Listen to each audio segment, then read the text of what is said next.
Hi, this is Teacher Jennifer with Dr. Patricia, and today we're going to be talking about an incident that comes up for applicants whose eligibility is based on 3 years of marriage to an American citizen.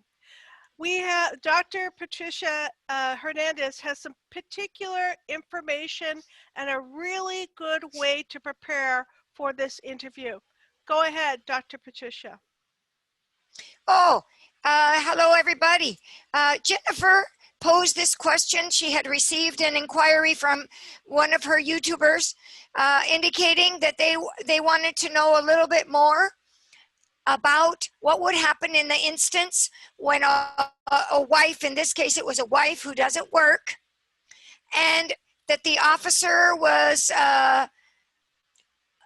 that there was difficulty in the interview. And what I said to Aunt Jennifer is that when I have a student who is preparing for an interview after only 3 years, after getting their interview after 3 years as a permanent resident, that automatically I tell my students, you need to prepare 2 folders. One folder everybody has to prepare, but the second folder is specific for the students who are going to an interview after 3 short years. Okay, I'm going to stop you. Stop you right there. Okay. When you talk about students who have to prepare a folder, what is in the contents of that folder? Okay, every student, before they go to an interview, must prepare a folder. In that folder, this is for every student, whether 5 years, 20 years, or 3 years, in that folder is, number 1, your interview letter, your appointment letter. That's number 1. At least in Los Angeles, the guard outside the immigration building is going to request to see this letter. They're going to say, why are you here? And you're going to say, oh, I have an interview. And he can say, oh, excuse me, show me your interview letter. So that's number 1. Number 2, you need your green card. Wait a minute. You need your interview appointment letter. Thank you. Yeah. Okay, good. Next one, number 2. Okay, second thing you need is your green card. And the officer down at the bottom to let you into the building say, okay, thanks for showing me your letter. Now I need to see that you are that person. And so you're going to show your green card. It better match up with the information that's in the letter. Number 3, you need a second ID. When you go upstairs and talk to the officer will often ask you, I want to see your green card and I want to see a second ID. So it could be your driver's license or it could be your California ID. It needs to have your picture. Number 1, it needs to be some kind of an official identification and it needs to have your picture. Number 4, you need your social security card. My officers here in Los Angeles have asked to have the student present not a copy, the actual social security card. And number 5, you have to take all of your passports, whether they are expired or new, all of the passports. Okay, one minute. Yeah? I'm going to fix this though, okay? Now, where are we talking about the passports from your original home country or all of them? Well, my students just have the passports from their home country. But the idea is, even if they're expired, you need to bring them, because what comes up in the interview is they look over the list of your trips outside, and sometimes they like to verify them. So I've had officers ask my students, okay, give me your passport, and they actually look for the trips that are outlined in your application, on your application. Okay, great. All right, and one other item you need to carry. For my students, I tell them the last 3 years of income tax. Yeah, I have never had a student been asked for income Oh, tax. I have. Oh, yes. Yes. You better take it, because if they ask you for it and you say, oh, I didn't bring it, then you've wasted your time, because they're going to Now, have to call you. I'm going to disagree with you on this. I say that only bring it if it's requested. If they ask for it, if you don't have it, you simply submit it afterwards. There's no problem with that. Right, but it delays. One of the things that they do, Jennifer, it wait a delays second. you. One of the reasons why they ask for the tax return is they want to see if people are filing together as basically proof that the people are actually married. So we have to see why they actually want to see that tax return. And that's not in my case. Okay, I had a person who, and they asked to see hers. No, so I wouldn't, that could be your caveat, but in Los Angeles, that wouldn't be anything that I say to my students. I would say, you need to put it there.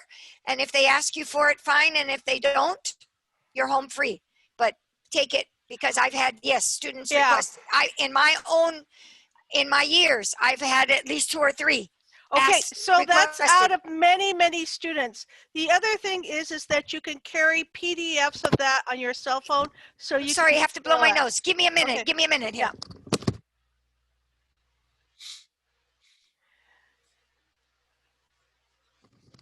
And what did you say? You said that they could carry? One thing that I would do is I would say that you can carry a PDF of your tax returns on your cell phone, so you can simply email that to your USCIS officer. And the reason why it would be a PDF is because many people do things through the different tax preparer things. So the thing is that anytime you're carrying loose papers, they can get lost or they can get stolen. And my students don't carry loose. They have a folder. It's in the back of their folder. No, it's a special folder that I walk them through.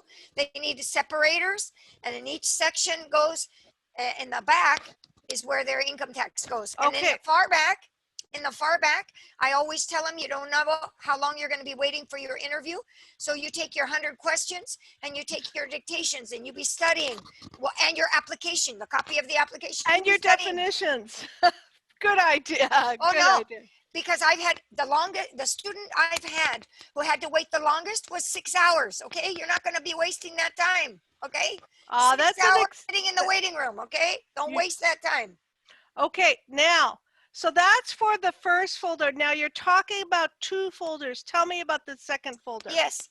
Any student who is requesting citizenship after only 3 years, then in that interview, the officer is going to review if they're really married. And one of the ways, they don't want to see pictures. And in my experience, I totally disagree with that. Okay, this is my experience. Okay, you talk about you, I'll talk about me. Okay, that's fine. In my experience, and you told me the case of yours, that's fine. But in my experience, they have already seen the pictures. What they want is financial documents. So I always have my students, if they're requesting citizenship after 3 years, they're going to present, for example, bank accounts where both of their names appear on the account, insurance, car insurance, or owners of the car as both of them, credit cards, if they have credit card bills, if they have cable bills, if they have electricity bills, utility bills for their home. What the officer is looking for is that both names are on there. Okay, so let me catch up with you. Yeah. So you're talking about bank statements. Number 1, their preference is banks. Yes. With both names. Exactly. That's okay. What they're Number for. 2, you said credit card statements. Yeah, credit card or utility bills, any kind of a bill, cable, utility, credit card. I think the preference is utility because it also has the address. Yes. Yeah, you have your legal address. Okay. Yeah. But they could be owners of the car insurance, ownership of the car. So the pink slip of the car, any of these things, but they are looking for financial documents that will in fact confirm that you live at the same address. And they don't want just bills from this year. They're looking for a sampling of bills over the 3 years. So I always tell at the time that the student makes the application, I say, okay, you start setting aside like the telephone bill and you make I had one student who actually made a file. He made a file and then stuck it in a second folder.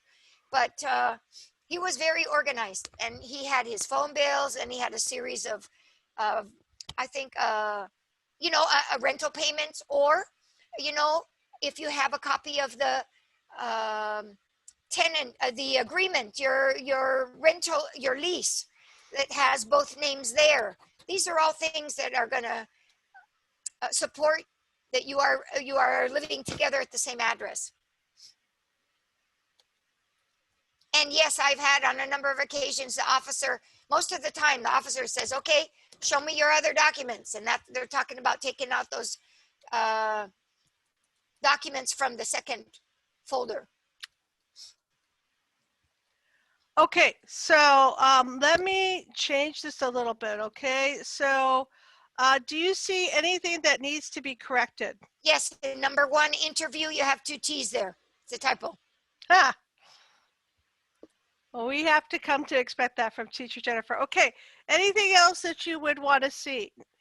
Well, I always say that you have to put your study materials there. But, okay. Okay, so this is going to be plus study materials. Citizenship study materials, yeah. Your application, your 100 questions, and your dictation. So now. Double O for room. Yeah. So this one, this is what you're saying, financial. I'm saying that unless it is on the back of the interview notice that people do not have to bring all these financial records, okay? That they can bring them as PDFs on their cell phone. The student in question, really, they ask for pictures over the course of the relationship. And why was this problem? This is problematic. We were talking to a devout Muslim who is married to a devout Muslim woman who is normally veiled, or she has chosen to wear the veil, and also has a mouth covering. So the person kept on asking for pictures without the veil and without the mouth covering, and that wasn't happening for him. So it was really interesting to hear that kind of request. And so I think that people have to be aware of that.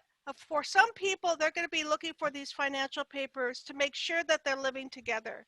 For other people, they might be looking for pictures because they're looking for positive ID of people.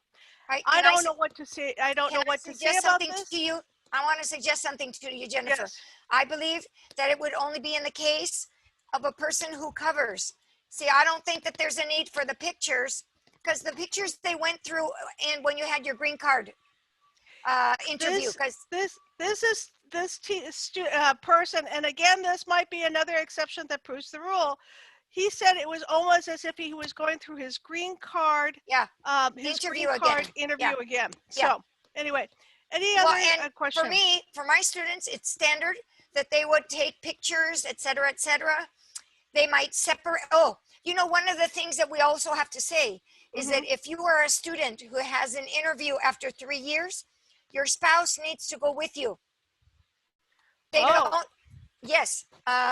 Interesting. Over the course of my years, the officers have said, "Where's your spouse?" And in most of the cases, the spouse is right there. But I always listen. I tell the couple, both of you need to go. I've had officers interview the citizen applicant and then go in and ask the spouse to come in as well. So anyway, my standard procedure for me when I talk to my students, if they're going after 3 years, I indicate that both the student and the spouse need to be there. They may just stay in the waiting room, but often the officer asks, where's the spouse? I've only had that happen one time, and Oh, that no. was because there was a language issue. Yeah, Sometimes, no, this is not, in my case, this is not one time. Oh, this is, and that's why I make it standard procedure. Oh, no. excuse me, I'm going to change that. The officer asks the spouse to come in. OUS, you need spouse. Okay, and ask to answer clarifying questions. Okay. Go up to spouse. Yeah, I know. Okay, All good. right, and Jennifer, forgive me, I'm going to differ with you.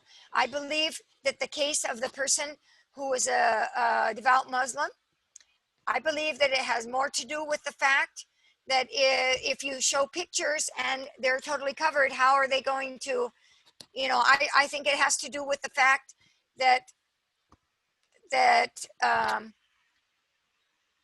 the officer wanted to see the person in complete view. That's it's like a terrible conflict with religion, But my suggestion to you is that this was a unique case, because I've had not one case, of cases where they want. As I say, it's standard procedure for me to tell my students you need a second folder. Well, no, I really agree with you on the second folder. I think it's a really great idea. I wouldn't be carrying so much financial information. I would probably carry this as PDFs. And now with our technology that we have, it's easier to carry things electronically. It's easy to, if the officer asks for further documentation during the interview, it's easy enough to send that to them, or for them to submit it afterwards. The interview will still continue, but no final decision can be made until after the officer reviews the information. Exactly. So even if you have the information at the interview, they may not be able to make a final decision at the interview. All right, that hasn't been my experience. In every case, they've made a decision. The ones that are continued are the ones that are awaiting further documentation. So that might be a difference between Los Angeles and San Francisco. Yeah, in the case of my students, if they provide that information, there's a decision made. Mm-hmm. The people who have to go home and find the item and send it in, I mean, it's at least another month before there's a decision. That's all. So the best thing to do is probably contact the legal services in your particular area. So Chicago might be doing one thing. Los Angeles is different. San Jose is different. So if you contact the legal services representative in your own area, they can tell you what does the community-based officer from USCIS, what kind of advice they would give. Because there's different jurisdictions. There's a little bit different rules. So anyway, let's continue on. Do you have anything further to say about that? No, this is a good summary of the information. Okay. So let's read it one more time. I want you to talk about your two folders that you suggest people bring. Right. The first numbers 1 through 7 are a folder. And I always show my students what kind of a folder we're talking about. See, with your issue about documents, my students aren't using their phones to put their legal or financial records on there. So you're talking about a younger person. You're not talking about my students.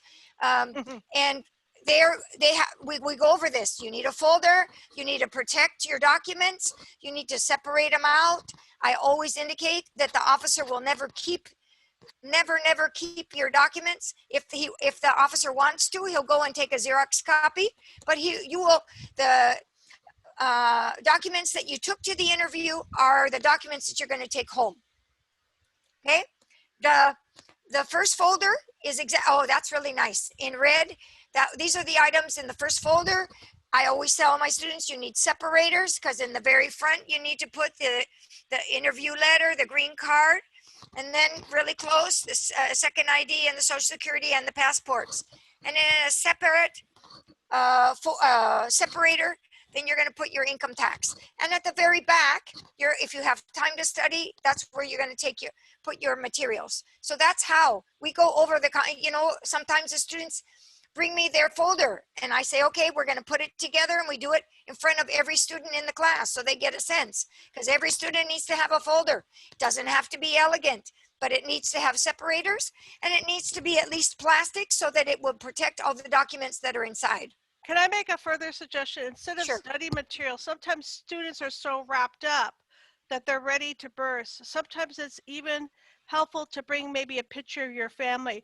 Remember, these are the people you're doing this for, and that will help sometimes people to calm down. That's a technique that officers use, even walking into the office. If they see somebody's really nervous, sometimes they ask about the kids, because then the person is distracted from their own nervousness and they think about their family. And that's really nice. That's really nice on the part of the officer. Yes. Okay, now let's talk about folder 2. All right, and these are the items for my students. It's financial documents, and it's folder number 2. The only people who need to take a second folder are people who have applied for citizenship after 3 years of residency.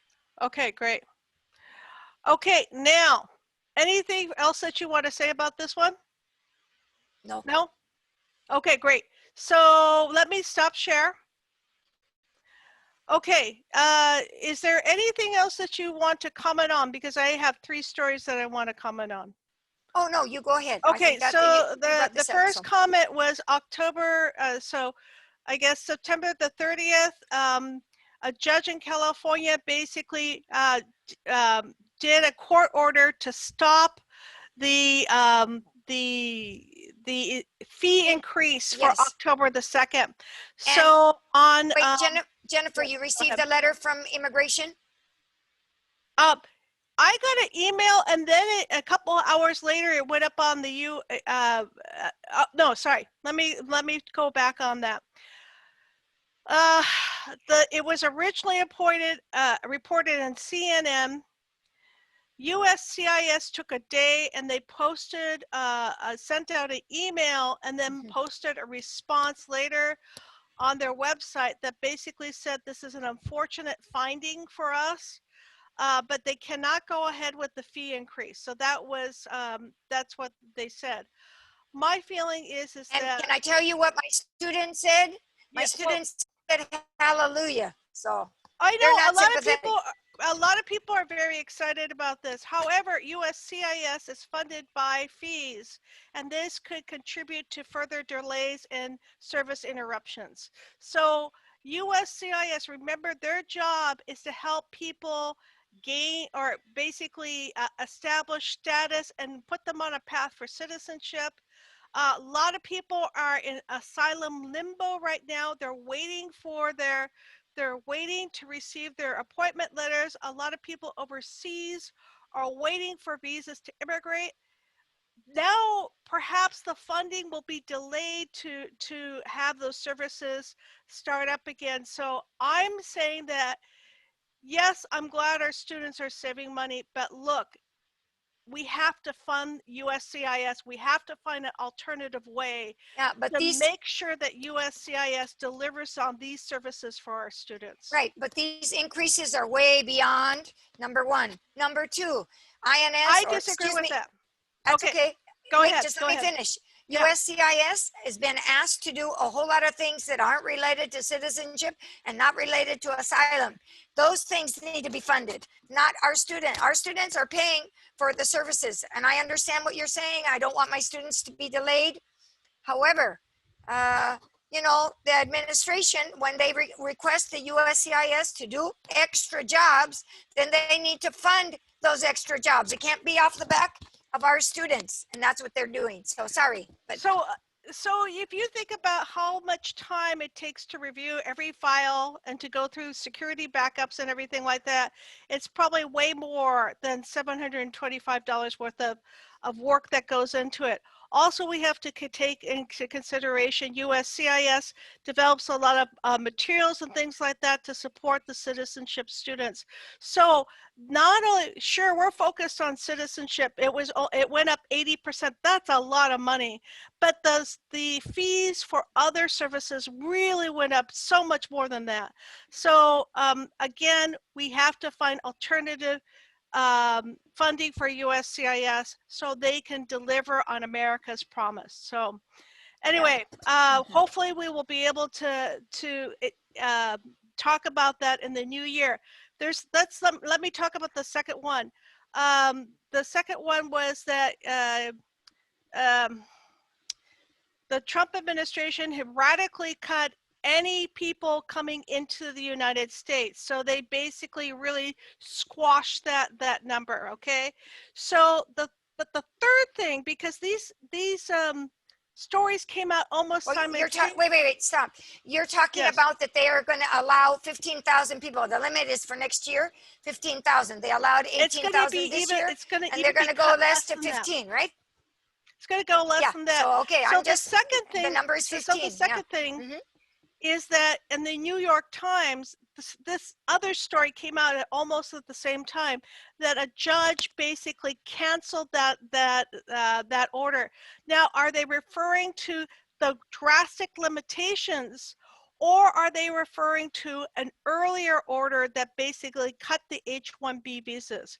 Because the first one is the second one that I'm talking about was focused mostly on H-1B visas. The earlier one that I was talking about was one for H-1Bs, H-2s,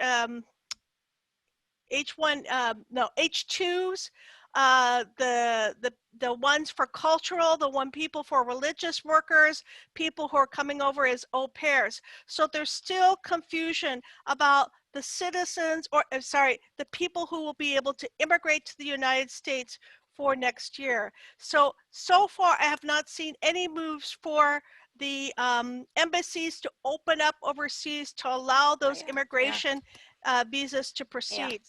That's really, really tough. And we're going to watch this. But again, I am not a legal, I'm not a lawyer. I'm only a teacher. We're only teachers, right?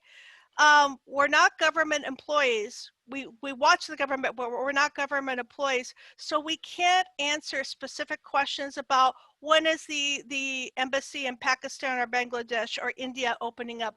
We simply don't know that. All we do is we go to travel.state.gov, we look for the embassy, and we look at that news. That's all that we're doing, and that's all that we can do. So, but we will work as hard as both of us as American citizens to advocate for refugees, for people to immigrate to the United States. So anyway, that's all I have to say. And the final bit. Oh, wait, but I want to. Yeah, go ahead. Can I? Yes. I think that we should underscore that the census, you saw that the census was extended to October 31st? Yeah, they were going to cut it off early. Why? Because they were going to cut off on Monday. On Monday, yeah. They wanted to cut it off early because the gathering information was cut way down because of COVID-19. So people couldn't go door to door. It was very limited. Basically, by law, the census has to be delivered to the president by December the 1st. Trump I don't think that's going to happen. It's not going to happen because no, it's not going to happen.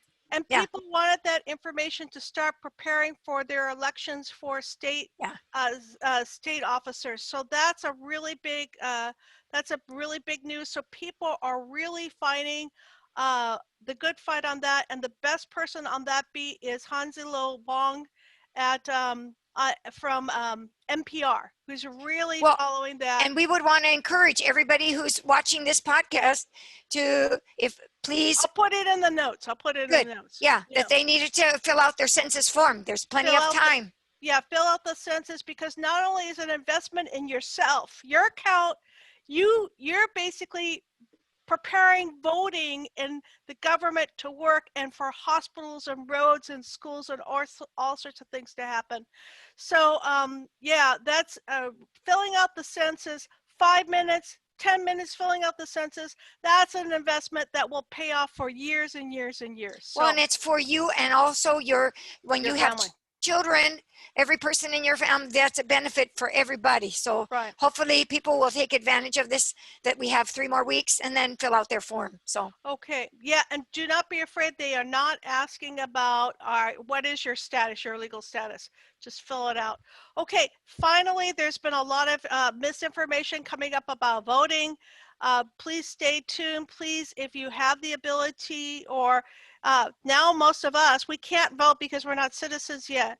But when you become a citizen, register to vote, vote early, so that could be in person or by mail, but make sure you do it safely and make sure you vote. well, and I've had 3 students in the last 2 weeks or so become citizens, and they go home, and the very first thing I tell them, get on your computer and register to vote. You don't have to go to the post office. You don't have to go anywhere. You can do it online. And Okay. that's the safest way. So, A lot and of you can times- do it at midnight. You can do it. You don't have to do it during your day of work. You can do it with the help of your children in the evening. So, Yeah, a lot of times they have the information at the library, or you could download the forms to register to vote from your state's registrar of voters. Now, the registrar of voters is always under the Secretary of State. Also, there's also a county registrar of voters where you can get yes, voter Secretary registration. SOS. Yeah. But do not do it until you become a U.S. citizen. That means not that you passed your interview. No, that means after you went through that ceremony and you have that certificate in your hand, then go register to vote. Okay. But in the case of my students, they didn't have to download any form. Oh. They automatically answered the questions right there. The questions are in online. English or in Spanish. You can pick your language, and they just answered right there. So they didn't have to do any downloading. Okay, you brought up a very good thing. Okay, in this the county of Santa Clara, you can get voter registration, or excuse me, voter information in 5 languages: English, Spanish, Chinese, Vietnamese, and in Tagalog. How about down in LA? You guys must have a zillion languages there. Well, I don't, I'm sure it's Amiri, you just pick your language. I'm sure it's on the computer. Mm-hmm. So well, my students did it in Spanish, but different counties have different languages. For instance, Fremont, there's a lot of Farsi speakers up there, and Farsi speakers. So they're going to be getting their materials in the different languages. Another thing is, if you have a student, if you're studying the elections and you have a student with a minority language, say for instance, if you have a Hmong student or somebody from Africa, the state of Washington and the state of Minnesota have done a really good job at developing multiple languages for African and minority Asian languages. So please take a look at those sites. So it's not maybe specifically for your state, but at least the students feel that they are part of the classroom discussion, and they can look at similar type of forms and election materials. So, and it's very simple though. The application is really very simple. It's just your name and address. And well, my dad used to get angry. He says, why are there all these different languages? I said, Dad, when you get your voter information, do you go through every single legalese information about every single bill, or do you look at the simple English ballot? He goes, of course, I look at the simple English ballot because I'm a simple guy. I go, that's the same with our students. They want to see information, voter information in language that they can understand, so they can the make most comfortable for them. Yeah. And then I tell him that most of our immigrant students register as Republican, and then he's very happy. So anyway, what is the big race down in Los Angeles? Is there anything that's going to be really important down in Los Angeles this year? I can't think of anything. We're just very obsessed. California has a bunch of races. There's going to be more related to that. The big race is going to be if Kamala Harris becomes president, then we're going to have to elect a senator, and that's going to be a huge race for us. So, or maybe the governor will appoint one. I'm sure but that initially he'll appoint, I'm sure. I'm And then sure. in the next election, normally that goes to the next, they're not going to do a special election for that. It would go to the next, you know, in 2 years, there'd be election for all the representatives. So I would Okay. guess at that point. Anything else that you want to talk about? Do you want to talk about the big news from yesterday at late last night? Oh my gosh. You know, I was sitting there watching the news and it just got worse and worse and worse. It was so amazing. But Just when anyway, you think it couldn't get worse, the debate was yeah, really bad. But then up popped the information about Trump and his wife, and I'm sure some of his staffers have tested positive for COVID-19. a bunch of journalists. Oh no. And a Bunch lot of of them journalists. got, no, but a lot of them got sick from Saturday when they announced that's when The they Supreme announced Court the justice, nominee yeah. for the Supreme Court from the Yeah. Rose Garden. So what does that tell you? Yeah, the Groups president. should not be getting together and people should be wearing masks. Hello? Well, the college that I teach at Evergreen, by the way, this is big news. Next semester, Evergreen Valley College in San Jose, they will have citizenship classes. I will be one of the citizenship instructors right. finally, but all the classes will be online. So Yeah. still our community colleges are going to be online. Our adult school is looking about transitioning to going back in person, but now I think the whole thing about the president getting sick, there's going to be concerns about the election. There's going to be concerns about, are we going to delay the election? What's going to happen? Please, we can't control those kind of things, but we can control if we wear a mask and if our families are safe. So please take that into consideration, and please pray for the Yes. United States. Okay, so anything else? No, This is a great what a conversation. wonderful final thought. That's a good final thought. Okay, so thank you for coming by and listening. Thank you, Dr. Patricia Hernandez. Say hello to all your students out in Santa Monica, and goodbye from Bye Milpitas. bye. Bye-bye. Nice to see everybody. Bye. Bye-bye.